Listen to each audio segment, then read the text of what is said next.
Hey, good morning. So, quick exercise on personal power. Think about a situation where you place blame on other people and the outcome really just didn't work out for you because of that, right? I'm sure we all have it. I mean, I can think of a ton just for myself personally. So, on the top of a piece of paper, two columns, put down the scenario. What was the situation that took place?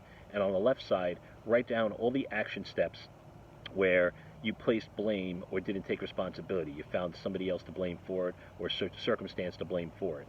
And then on the right side of that, write down what was the outcome because of that action. Okay? Then flip the paper.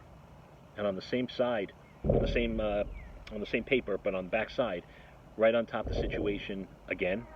But this time, put if you would have taken responsibility for your actions, what would the outcome have been? I guarantee you there'll be a huge dynamic between the two, and you'll see that when you take responsibility for your actions and you don't blame others, you'll have much better results because you'll think differently, and it'll just get you to make smarter and better decisions. We've all made mistakes.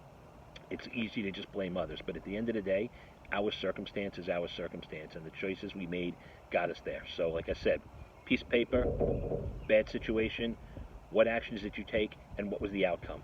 And then flip it, and if you made better choices, then what would the outcome have been? I guarantee it'll be a huge difference. Have an awesome day.